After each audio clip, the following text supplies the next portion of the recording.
Bien? Pas trop de grippé?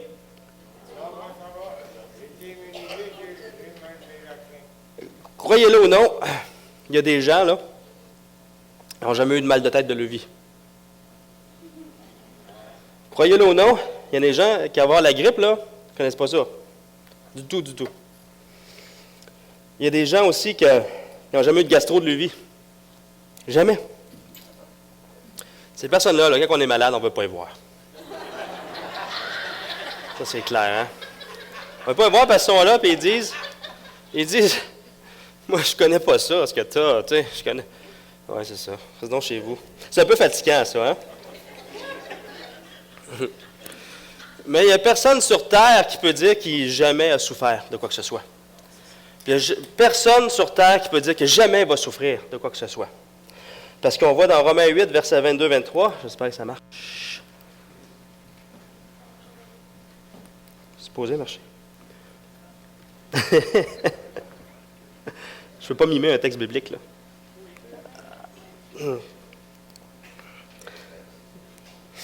Romains 8, versets 22-23, c'est écrit juste.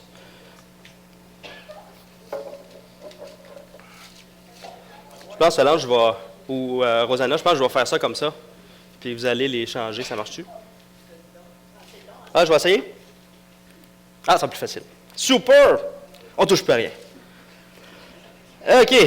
Romains 8, verset 22-23, c'est écrit « Jusqu'à ce jour, la création tout entière soupire et souffre les douleurs de l'enfantement. » Depuis la venue du péché dans le monde, il y a de la souffrance qui est arrivée. Puis c'est indéniable, on le voit, hein? On voit qu'il y a de la souffrance vraiment partout. Et verset 23, ce n'est pas seulement elle qui souffre, mais nous aussi, qui avons les prémices de l'Esprit. Nous soupirons en nous-mêmes en attendant l'adoption, la rédemption de notre corps. Donc tout le monde souffre, tout le monde va souffrir un jour, et le seul moyen par lequel on va être libéré de la souffrance, c'est simplement soit lorsqu'on va mourir ou quand le Seigneur va revenir. Et on ne s'en sort pas. La souffrance peut venir à différents niveaux, vraiment différents niveaux. Ça peut venir au niveau de la maladie ou de perdre notre chair. La souffrance peut venir aussi au niveau relationnel. Avoir un mari méchant ou une femme méchante, des enfants méchants, des parents méchants, des patrons méchants. La souffrance peut venir là. La souffrance peut venir aussi de l'intimidation à l'école. C'est assez incroyable, la souffrance que les gens peuvent vivre, ou l'intimidation aussi au travail.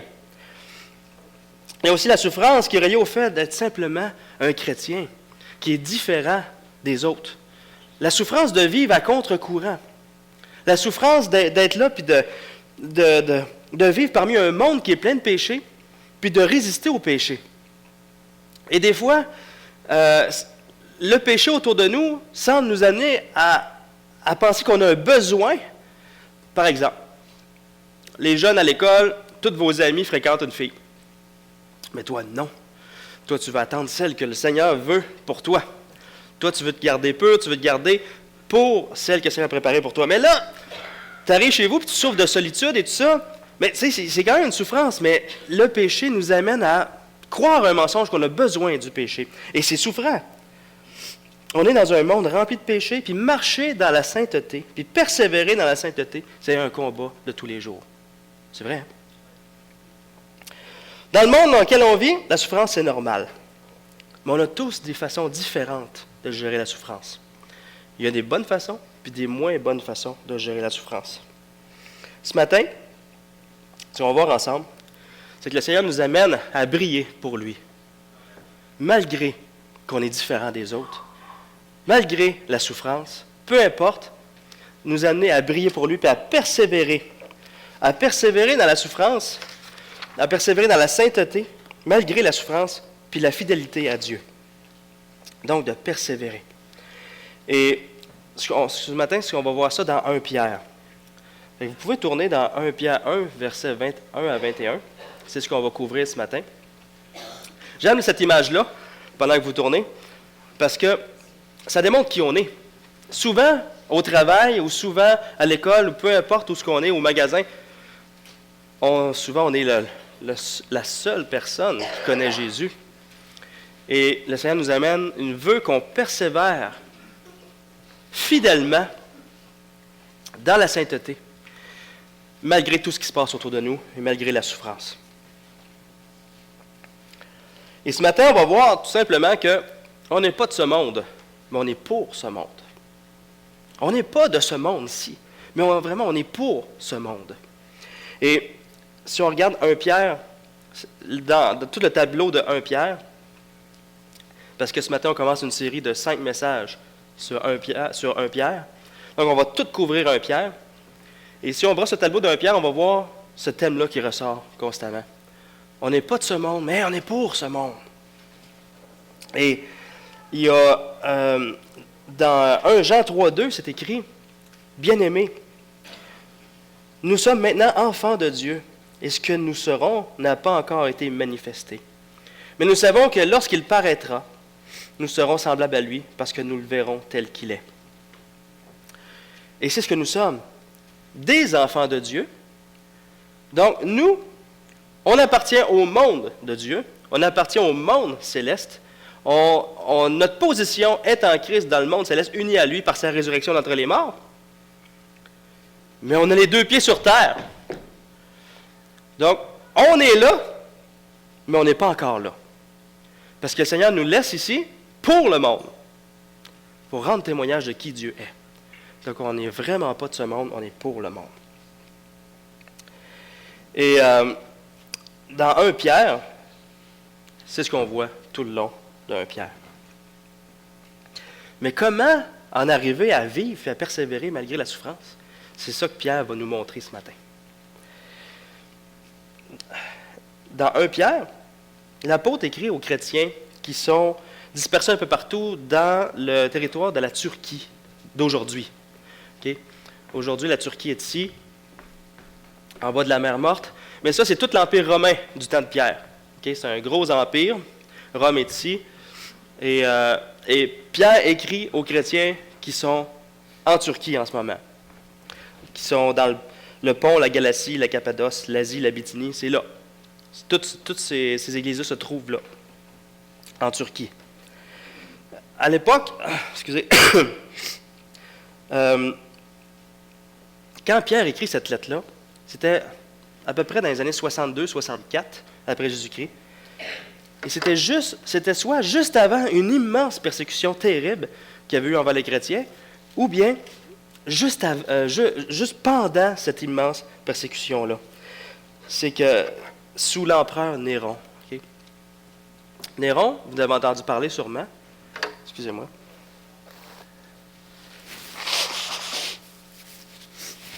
Néron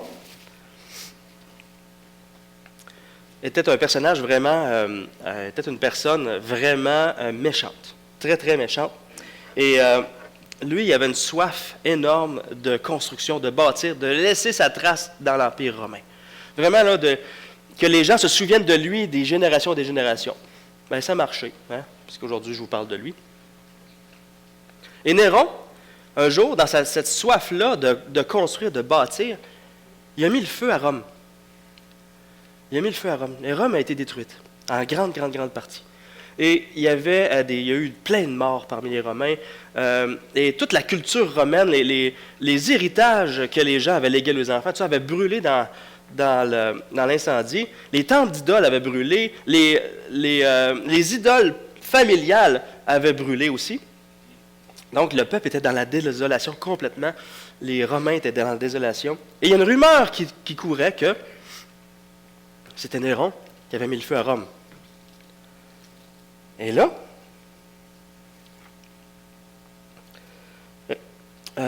Néron s'est dépêché de partir une autre rumeur pour dire non, c'est les chrétiens qui ont mis le feu à Rome. C'est les chrétiens qui ont mis le feu à Rome. C'était facile de mettre ça sur le dos des chrétiens parce qu'ils étaient déjà détestés des Romains. Quand un Romain voyait un chrétien, pour lui, il l'associait directement au peuple juif. Parce qu'il disait que c'était, dans sa tête, c'était une secte qui descendait du peuple juif. Et vu que les Juifs n'aimaient pas les Romains, bien, les Romains n'aimaient pas les Juifs ni les chrétiens. Et les chrétiens avaient le culte à eux. Ils étaient monothéistes, donc un seul Dieu. Ça veut dire que ça accusait vraiment tous ceux-là qui avaient plusieurs dieux. Et si tu dis que tu es monothéiste, donc il y a un seul Dieu qui existe, ça veut dire que ton Dieu, toi que tu adores, ce n'est pas le bon Dieu. Fait que c'est choquant. Et aussi, ils ne participaient pas aux orgies qu'il y avait à la grandeur de l'Empire romain. Leur sainteté accusait la débauche des Romains. Donc, les Romains détestaient les chrétiens, même avant la rumeur que c'était les chrétiens qui avaient mis le feu à Rome. Et ils ont inventé aussi toutes sortes de fausses choses sur les chrétiens, du genre, vous êtes cannibales, vous prenez le repas du Seigneur, hein, ceci est mon corps, ceci est mon sang, vous êtes cannibales. C'est carrément terrible ce qu'ils disaient par rapport aux chrétiens. Et même, il y avait de la discrimination, les chrétiens avaient de la misère à se trouver un emploi à Rome. Donc, même avant la persécution sous Néron, les chrétiens souffraient dans l'Empire romain.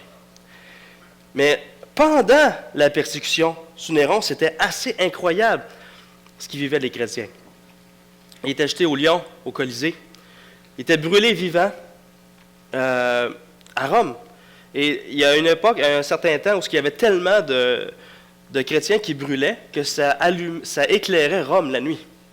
C'était assez incroyable, la persécution, la souffrance. Donc, que ce soit avant Néron, juste avant la grande persécution de Néron, ou pendant, les chrétiens avaient besoin d'encouragement. Ils avaient vraiment besoin d'encouragement. Et Pierre écrit sa lettre dans le but d'encourager les chrétiens à tenir bon, garder un bon témoignage, à continuer à vivre dans la sainteté, malgré tout ce qui vous arrive. Continuez à vivre dans la sainteté malgré la souffrance. Continuez à être un bon témoignage de qui est Jésus malgré la souffrance, malgré les épreuves. Mais comment les chrétiens vont arriver à contribuer à briller pour Dieu dans toute cette épreuve-là?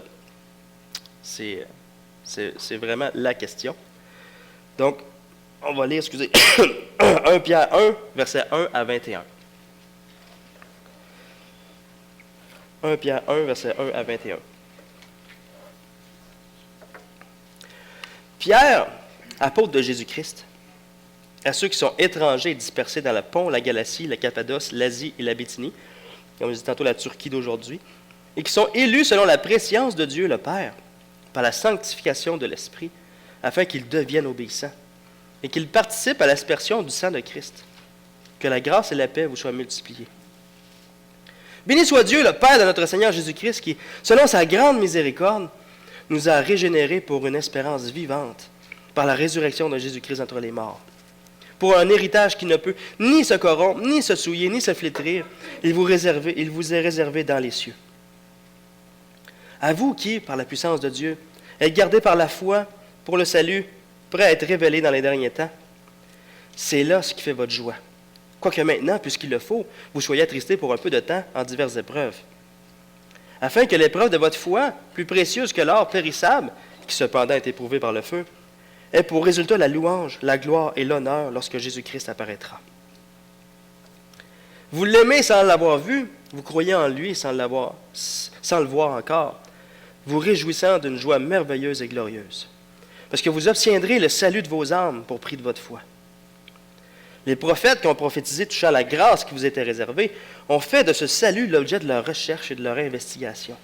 Ils voulaient sonder l'époque et les circonstances marquées par l'Esprit de Christ qui était en eux et qui attestait d'avance les souffrances de Christ et la gloire dont elles seraient suivies.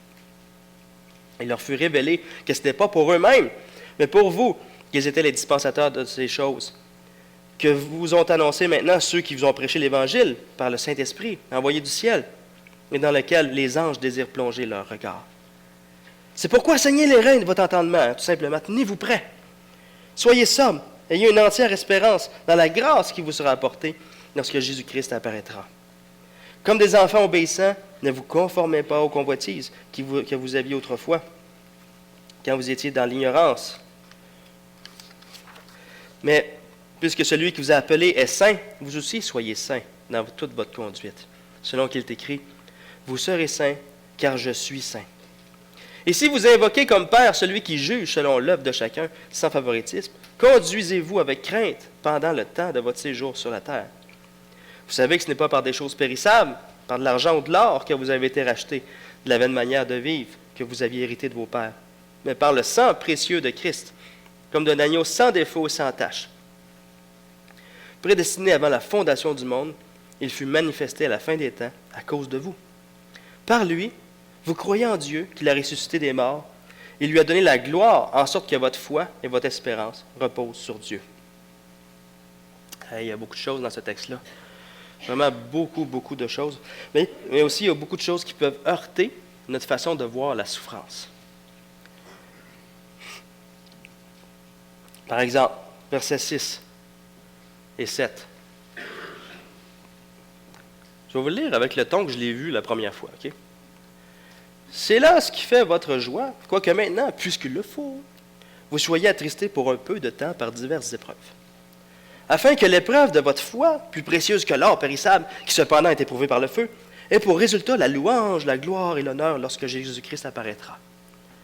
Tu sais, quand on sait que les chrétiens, là, ils souffraient sans bon sens, puis que je vois, que vous soyez attristés pour un peu de temps, tu sais, on dirait qu'il dit, hey, vous souffrez, mais hey, non, hey, regardez, là. Il y a une gloire, il y a un héritage qui s'en vient. Hey, c'est facile, hein? C'est facile de dire ça quand tu souffres et quelqu'un d'autre. C'est comme la personne, toi, tu as la grippe et la personne dit, j'ai jamais connu ça, moi. Tu sais, voyons donc, Pierre, hein, c'est quoi ton problème? Tu es inconscient de la souffrance qu'on vit. Comment peux-tu parler à la légère de mes souffrances qui sont terribles? Hey, j'ai perdu mon enfant un matin sur le bûcher. C'est facile de dire simplement que c'est pour un temps seulement, puis que ça va être pour notre bien dans le futur. C'est facile de dire ça, hein? C'est comme tu vis une épreuve, quelqu'un te dit « Hey, inquiète-toi pas, là, le temps arrange les choses. » C'est pas vrai que le temps arrange les choses. Si je ne paye pas mon compte d'hydro, là, le temps n'arrangera pas les choses. Ou bien quelqu'un, il vit une peine d'amour. Quelqu'un arrive et te dit « Ah, une de perdue, 10 de retrouvée. » Mais j'en veux pas 10! Je veux elle, puis je souffre à cause qu'elle m'a laissé. Tu sais? On dirait que c'est comme ça. Hey, vous souffrez pour un peu de temps, mais le temps arrange les choses. Eh bien, qu'on vit de la souffrance ou pas, ce que Pierre dit, c'est vrai. C'est quand même vrai. Même si ça sonne drôle. C'est vrai, hein? Pierre veut nous amener à considérer une autre vision de la souffrance. Pierre veut nous amener à considérer vraiment une autre vision de la souffrance. Il veut nous amener à réaliser que notre souffrance n'est pas un point central de notre vie, mais est un point parmi tant d'autres dans notre vie. Je m'explique. Souvent, on voit une épreuve, puis la souffrance dans la perspective immédiate. Immédiate. Hein? Toute notre attention est là, sur notre souffrance. On est centré sur notre souffrance. Puis lorsque nous, on souffre, on souffre. Hein? Puis on veut, à nos yeux, là, c'est mauvais la souffrance. Puis notre réflexe, c'est de vouloir à tout prix nous éloigner de la souffrance, puis au plus vite. C'est vrai, hein? Mais c'est un réflexe qui est normal. Quand je me brûle sur le rond du poêle, c'est quoi mon réflexe? Puis après ça, c'est quoi? Je m'envoie tout de suite, je rouvre le robinet d'eau froide, là, puis je veux que la douleur arrête, le feu arrête tout de suite. Là. Toute mon attention est portée sur ma souffrance au complet. C'est un réflexe qui est normal. Quand on souffre, on veut que ça s'arrête. Mais ça, c'est notre perspective à nous de la souffrance. Dieu a une perspective de la souffrance qui est différente de la nôtre. Aux yeux de Dieu, la souffrance qu'on vit ne s'arrête pas à l'immédiat. La souffrance qu'on vit est dans une vue d'ensemble. Est vraiment dans une vue d'ensemble. Comme Jésus lui-même vivait ses souffrances avant et pendant la crucifixion. Merci de baisser le volume. Je me bouche.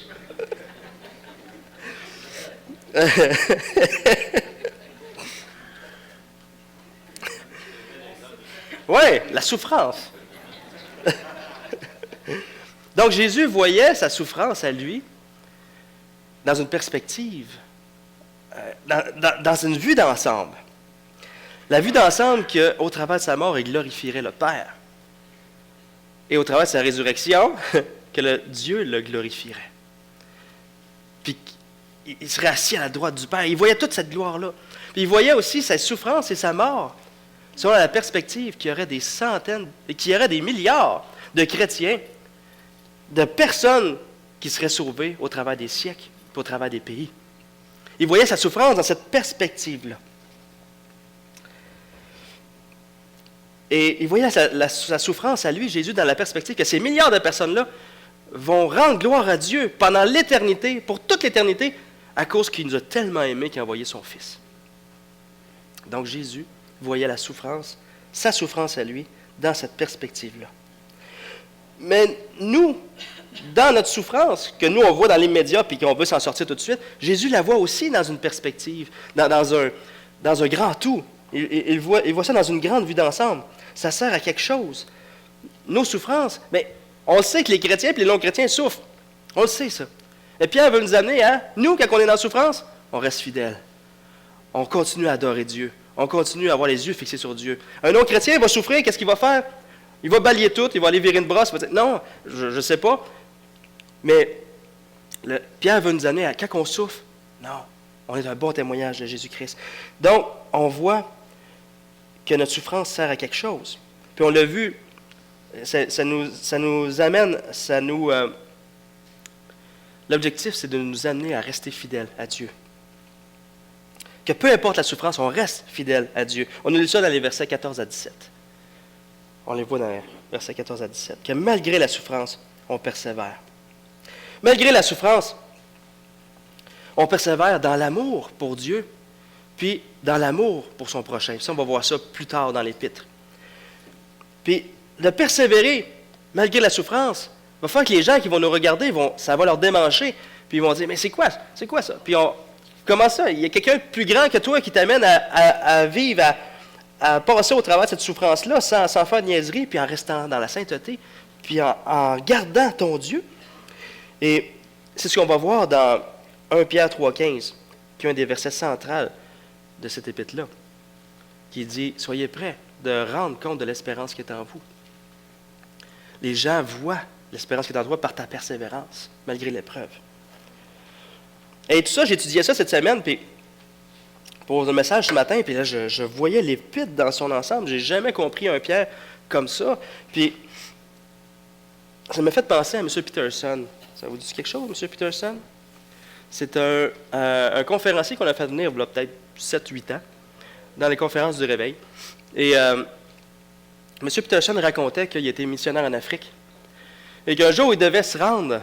Il était avec sa femme et ses enfants en Afrique comme missionnaire. Un jour, il devait se rendre dans un village très éloigné. Et le trajet était très sinueux et très dangereux. Je pense que tu pouvais te rendre là dans un char tiré par des bœufs. Et là, pendant le trajet qui durait plusieurs jours, il y a un de ses enfants, à M. Peterson, qui est tombé malade, puis qui est décédé pendant le trajet. La souffrance de perdre son enfant là. Tu es missionnaire, tu fais ça pour Dieu, ton enfant meurt pendant que tu t'en vas là. Hey, n'importe qui aurait pu dire, ben là, Seigneur, c'est comme ça que tu me remercies, tu sais. Les autres, ils ont continué le trajet. Donc, malgré la souffrance d'avoir perdu l'enfant, ils ont continué le trajet. Puis, ils ont traîné l'enfant avec eux autres pendant tout le trajet jusqu'à la destination, où ils devaient l'enterrer là. Pendant plusieurs jours, ils ont traîné le corps de leur enfant. Et M. Peterson racontait comment il avait souffert aussi de voir son enfant se décomposer pendant le trajet. C'était incroyable. C'était incroyable. C'était la souffrance qu'ils vivaient là. Et quand ils sont arrivés au village, ils ont enterré l'enfant. Et les villageois ont vu cette famille de Blancs là, qui était en train de pleurer, puis qui était en deuil, puis qui enterrait l'enfant. Puis qu'après ça, qu'est-ce qu'ils ont fait? Ils ont présenté Jésus à tout le village, malgré leurs larmes, malgré leur deuil, malgré leur souffrance. Leur souffrance n'était pas arrêtée. Parce que M. Peterson, quand il nous le racontait, il vivait encore cette souffrance-là. Puis il nous a dit aussi que pendant tout le périple, le fait qu'il était missionnaire en Afrique, pendant tout ce temps-là, il a perdu 2 enfants en Afrique. Et malgré la souffrance qu'il vivait encore d'avoir perdu un enfant, ils ont présenté l'Évangile. Et les villageois se sont dit, « Hey, qu'est-ce que c'est ça? C'est quoi le Dieu qui partage ce Dieu-là qui est si fort à leurs yeux que malgré qu'ils ont perdu un enfant dans le trajet, ils viennent nous le partager puis ils continuent fidèlement dans la sainteté puis ils sont fidèles à leur Dieu. Ce Dieu-là il vaut la peine d'être pris en considération. Donc, le village au complet s'est converti. Si je ne me trompe pas, il y avait 800 personnes dans ce village-là. La souffrance dans la perspective de Dieu. C'était incroyable. Et là, la souffrance, c'est pas facile, là. Hein? On ne peut pas dire à un chrétien qui souffre, là, ben là, arrête de pleurer, là. Ton disque, là, arrête-le, là, on l'a assez entendu, là. On a assez entendu ton disque. François Picard s'est déjà fait dire ça. Il prêchait dans les églises, puis il racontait comment sa femme était décédée, puis tout ça, puis quelqu'un lui a dit « Hey, on a assez entendu, là. Ta femme est décédée, là. Hey, c'est quoi ça? Hey, arrête de pleurer, ça ne rend pas gloire à Dieu. » Non, ce qui rend gloire à Dieu, c'est peu importe tes larmes, peu importe ta souffrance, peu importe tu tombes sans connaissance à cause que tu souffres, peu importe si tu es sur ton lit de mort, peu importe que tu arrives fatigué chez vous parce que ton boss est exécrable, peu importe que tu arrives en pleurant parce que tes amis t'ont rejeté à l'école, peu importe, tu restes fidèle à Dieu, puis tu persévères dans la sainteté. Ça rend gloire à Dieu. Ça, c'est la persévérance que Dieu nous donne. Mais Pierre, dans son épître, il n'est pas en train de dire « OK, bon, vous êtes en train de souffrir? Restez fidèles quand même. Je vais passer, là, je vais vous watcher, si vous êtes fidèles. » Il n'est pas en train de dire non plus « Forcez-vous un peu quand même, là. Hein? Forcez-vous, là. » Non. Pierre prend soin de réconforter les chrétiens qui souffrent en leur rappelant premièrement qui ils sont dans la perspective de Dieu. Pierre parle de la souffrance un peu, parle de persévérer dans la souffrance, mais il donne un moyen par lequel on peut persévérer dans la souffrance, qui tu es dans la perspective de Dieu. Pierre dit ce que nous sommes. On est des élus par la préscience de Dieu pour bénéficier de l'aspersion du sang de Christ. Verset 2. On est des êtres régénérés à cause de la miséricorde de Dieu. Verset 3. Nous sommes ceux par qui la puissance de Dieu sommes gardés par la foi pour le salut. Verset 5. Nous sommes les bénéficiaires d'un si grand salut, d'une si grande grâce qui avait été annoncée par les prophètes et qui eux-mêmes aspiraient à obtenir. Verset 10 à 12. Que eux, quand le Seigneur leur a révélé ce si grand salut-là, ils sont mis à étudier quand est-ce que ça arriverait. Puis, ils ont découvert que c'est après Jésus. Et jusqu'à nous, on est bénéficiaires de ce grand salut-là. Avant la fondation du monde, on était dans le cœur de Dieu. Avant la fondation du monde.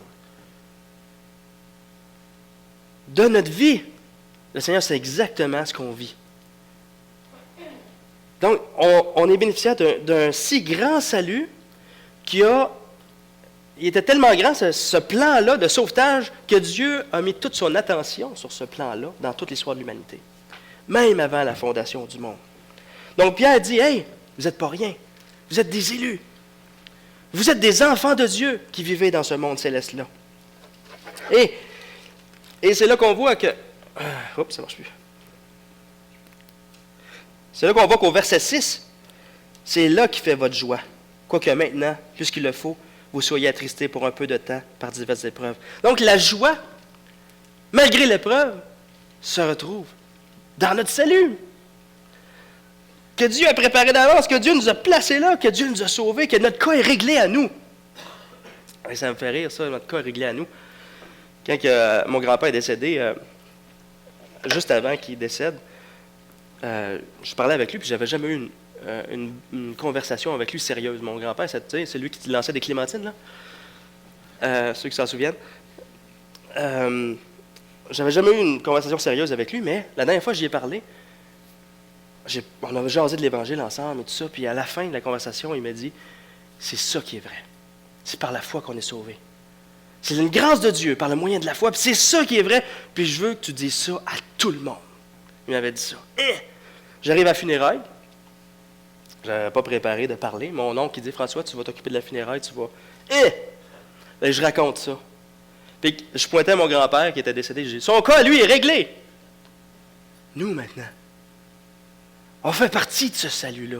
Persévérons dans la sainteté. Son cas, à lui, est réglé. Mais notre cas, à nous aussi, est réglé. Mais persévérons.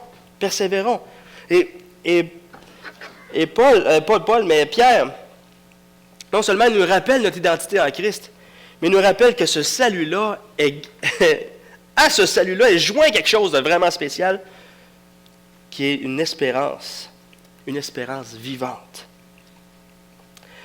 Notre salut est accompagné de quelque chose qui est plus grand que notre vie à nous, plus grand que nos souffrances. Il dit, tenez bon, il y a un héritage éternel qui nous attend. Prochaine diapo, s'il te plaît.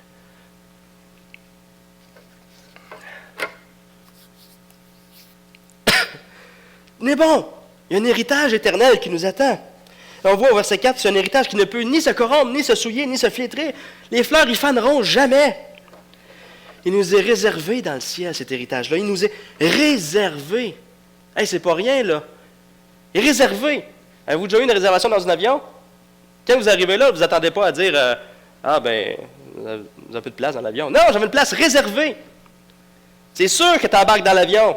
Si assurance, c'est une autre affaire, mais tu es sûr que tu embarques dans l'avion. Il dit, continuez. C'est ce qui compte, là. C'est qu'on appartient au monde de Dieu. C'est pas ce qu'on appartient ici, là. Continuez, lâchez pas, continuez de briller. Malgré les larmes, malgré la souffrance, malgré la mort, malgré la faim. Continuez à vivre pour la gloire de Dieu. C'est ça que Pierre dit. La souffrance, ça dure juste un temps. Mais dans le ciel, il n'y aura plus de larmes. Il n'y aura plus de souffrance, plus de mort. Lâchez pas, n'arrêtez pas. N'ayez pas peur. Dieu vous a choisi dès la fondation du monde.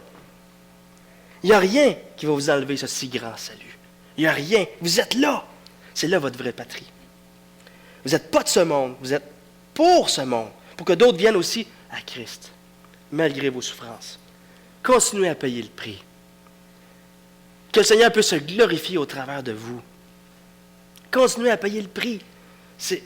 Oh, j'ai accroché ça. C'est ça qui compte. Et Pierre nous encourage, nous, à persévérer à cause du salut et de l'espérance qui nous attend. Donc, l'autre diapo, s'il vous plaît, qui dit, versets 3 et 4, que Philippe a lu tantôt. Béni soit Dieu, le Père de notre Seigneur Jésus-Christ, qui, selon sa grande miséricorde, nous a régénérés pour une espérance vivante, par la résurrection de Jésus-Christ entre les morts. Jésus est ressuscité. Il nous donne l'espérance. Le fait qu'on est unis à lui, à sa résurrection, nous donne l'espérance vivante qui va faire la différence dans notre vie, qui va nous amener à persévérer malgré la souffrance, par laquelle nous pouvons rendre concrète cette espérance-là. Au verset 4, pour un héritage qui ne peut ni se corrompre, ni se souiller, ni se flétrir, il vous est réservé dans les cieux. Le sceau est là. Puis ça, c'est vrai. C'est vrai que ça va arriver. C'est pas juste une lubie, là. Il ne faut pas oublier que celui qui était capable, l'autre diapo, s'il te plaît, Rosanna, celui qui était capable de se taire, puis de garder un témoignage parfait devant les fausses accusations, la souffrance à la croix, bien cet homme-là, là, ce Dieu-là, c'est Jésus-Christ qui habite en nous. Il ne faut pas oublier ça.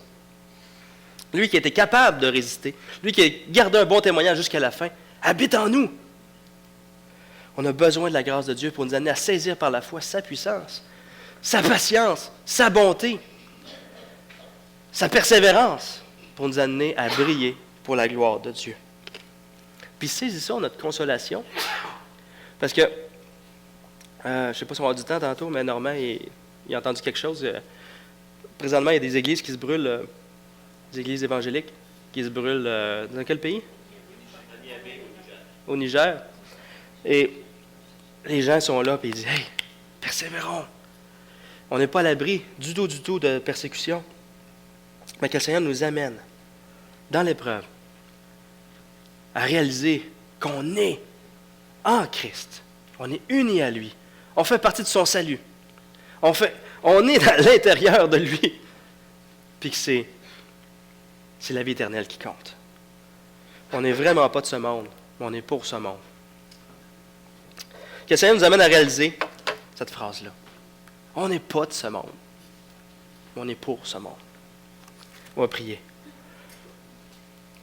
Seigneur grand Dieu, merci pour cette épître-là, cette épître d'encouragement, qui nous amène à avoir les yeux fixés sur toi, sur ce que tu as fait pour nous, sur qui tu es, puis ce qui nous attend, cet héritage qui nous est réservé dans les cieux. Un héritage incroyable, qu'il n'y a rien sur terre qui peut être comparé à cet héritage-là, Seigneur. Et aussi, on veut te dire qu'on attend ta venue, Seigneur. Seigneur, tu vas revenir. Et merci parce que c'est une certitude que tu vas revenir. C'est pas quelque chose de flou. C'est pas quelque chose de... c'est vraiment indéniable, Seigneur, tu vas revenir. Et merci. Merci de ce que tu ne nous abandonneras pas. Et toutes tes promesses vont s'accomplir. Pour ta gloire à toi, Seigneur. Garde-nous fidèles, par ta puissance à toi, par ta vie en nous, qu'on puisse briller, malgré tout ce qui se passe, malgré le péché, malgré la souffrance, et aussi malgré l'abondance, Seigneur, aussi. Donne-nous de briller malgré aussi l'abondance. C'est un autre piège, Seigneur. Donne-nous de briller pour toi, pour ta gloire à toi, Seigneur. Amen.